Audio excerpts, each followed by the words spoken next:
As you might know, I have written 2 books, one of which has been published and the other one not yet. October 2nd though, so like mark it on your calendars. They're called Sorry About Me and Not My Dream Diary. I could have held that in the different hands. And now I am working on my 3rd book, which I cannot reveal the title of still, but for some reason I am struggling a lot to make it happen. This one is really hard. Let's talk about why. Also, I feel like John Green. This is not the end of The Wire.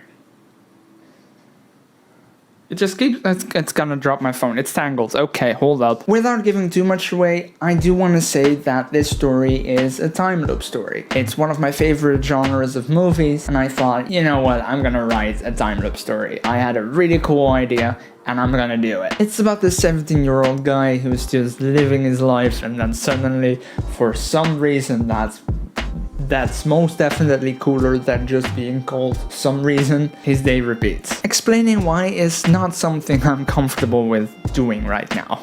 But one of the reasons this one was a lot harder to write is, first of all, my own experiences. And that's such a weird thing to say, especially time loop, you know? I've never experienced a time loop, I don't think. Maybe if someone wiped my memories, Men in Black style, then maybe, but I don't think so. Basically, Story About Me is about 2 brothers, one of them having autism, and the main character struggles with that. And after their mother passed away, they're trying to reconnect. And while I didn't go through that exactly, most of it I actually didn't, I do have a brother with autism, and I do struggle to connect with him, and I have tried to reconnect in a way. You could say I failed, but that's besides the point.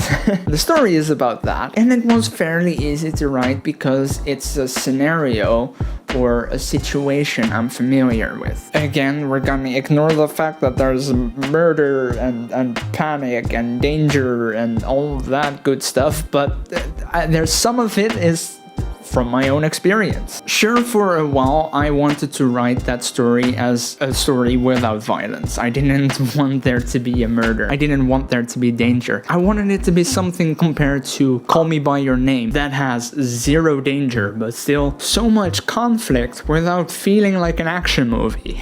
However, I realized, okay, you know what, this murder is the best way to get things rolling, to give them a reason to want to reconnect. I'm really just going around my room right now.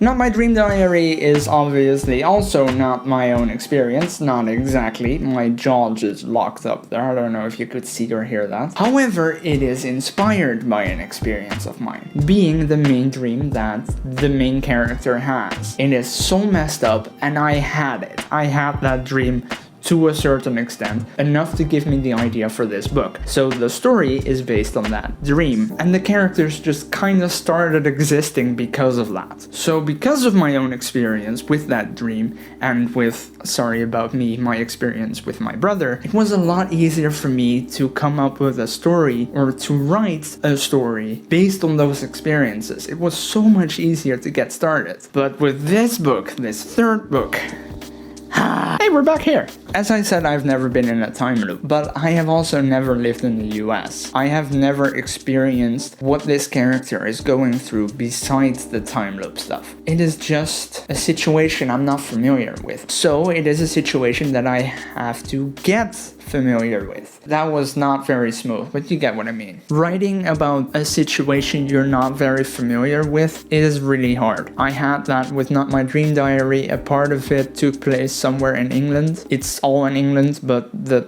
part I'm talking about is in a place that actually exists. The main story takes place in a town that doesn't really exist, as far as I know. But there was a part where the main character goes to an actual place in England, and I was like, oh man, this is really tough because, you know, facts. What if I get it wrong? And it doesn't matter because it's fiction, nobody cares. Another really important part, obviously, are the characters. With Sorry About Me, I know the characters because they are inspired by my brother and myself. Obviously, there are changes because I didn't want to write about my brother and myself. I needed them to be fictional to create kind of a separation line between reality and fiction, so it felt more like a story rather than a biography with murder. But it was much easier to write these characters because I knew the characters. I knew how they would react. I knew how they would do certain things. It just made sense. And with Not My Dream Diary, it also wasn't that difficult because don't tell anyone. But a lot of the characters are based on people I know in real life. Oh no, I said it. I said it. Oh my god, I said it. Funnily enough, the main character, Charlie, is not based on anyone I know. She's just a character that I came up with. Basically, I just took the idea of how I experience dreams, and I thought, wouldn't it be cool if I created a character that is super obsessed with dreams? And her girlfriend is also someone that I just made up. They were both a lot harder to create because I kind of knew what I wanted them to be like, but I didn't exactly know. But I just wrote down this person likes this person likes this person likes this, and this is what they dislike. For example, Charlie really dislikes cats. So what I really like is that my sister drew a cat in the cover. But then again, to compare it to the book I'm currently working on, and I am actually working on the next draft, these characters in this story are all completely made up. There is one character that is inspired by someone I know in real life, but I really dislike that person, and I didn't want to dislike this character. So I made this person likable. Somewhat likable at least. However, that is why I'm struggling with this next draft, because I wrote this entire first draft and I thought, hey, this is a really cool story. The characters just kinda suck. They don't have much personality to them. The main character has this really cool hobby that I mentioned at the beginning of the story, and then it's just kind of forgotten. Like, I know he's busy and all that, but suddenly you forget who you are. I mean, I guess kind of, but come on, man. You gotta mention it sometimes. If it's who you are. Then also there's this really good friend of the main character who is mentioned several times, but only as they pass each other, or when he's just like, hey, he exists, I see him. And there's never actually a good interaction between the two, except for like at the beginning. I can do better than that, but it is really hard. To fix this, however, in this next draft, I am making sure that I don't forget about these characters. I have written down more about them. I've written down more information about who they are, what they like, and random stuff. Their history, I don't know, except for that friend. That friend I still gotta figure out. But I think I'm gonna do that the Stephen King way. I'm just gonna let it happen. I'm just gonna find my way as I'm going. Maybe.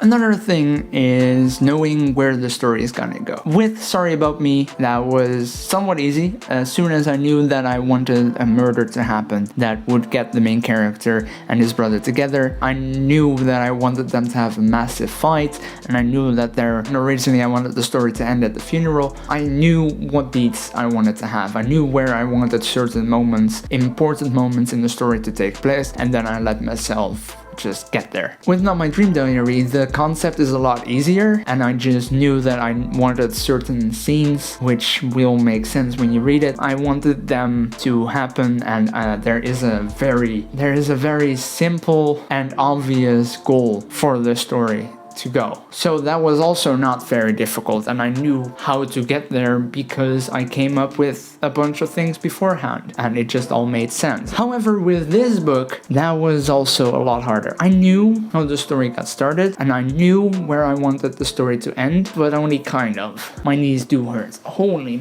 it was a lot harder to fill this story. The story is half as long as Sorry About Me, and that is short. That's only like 130 pages. That is very short. But at the same time, I think it's longer because it's done over multiple pages. There are 16 chapters in Sorry About Me. There are 20 chapters in Not My Dream Diary. And this story has maybe over 30, but it is way shorter. What was I talking about? Right, not knowing where the story is gonna go. Just like my story. Here, right now, I'm telling.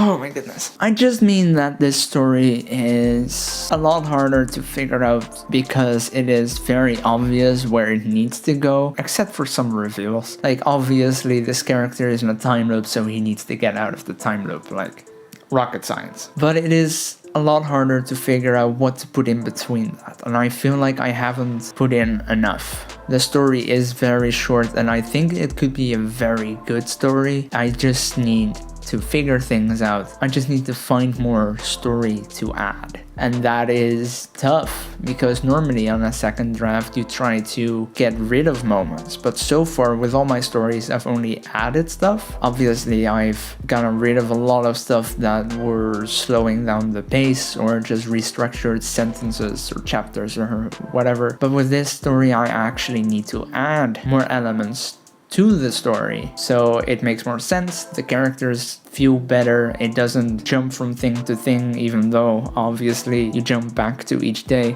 And it's a lot harder. Writing a time loop story is really difficult. It gets repetitive at some point, and as a writer I gotta make sure that the story progresses. Man, I've really made it hard for myself. I'll figure it out my head. But yeah, that is the difference between my first two books and the third book I'm working on. It's a big difference. It's pretty crazy. I am learning a lot though. It is very interesting to come up with a story that you have to completely make up from scratch. I have done it before, which isn't any of the other two books. It's a whole other story that I wrote as a child when I was like 11 years old. I wrote a book when I was 11. That is mental. If you want me to talk about that at some point, just let me know. I might. Okay, 29 minutes. Let me know if you have any questions about the story I'm working on without me spoiling the entire plots or the characters or the title for that matter. I'm very excited about it, and I'm finally getting into the groove of things, which I think is how you say that. But it is coming together. It's a whole new experience, and it's very exciting. Thanks for watching. Check out my other videos on my channel. Subscribe, and I'll see you all next time. Bye! Wow, I actually did it with like 10 seconds left. 10, 9, 8, 7, 6, 5, 4, 3, 2, 1. Oh, it exploded. No, it just stopped recording. But imagine if that also happened. No, please don't. I need this camera. Okay, bye-bye.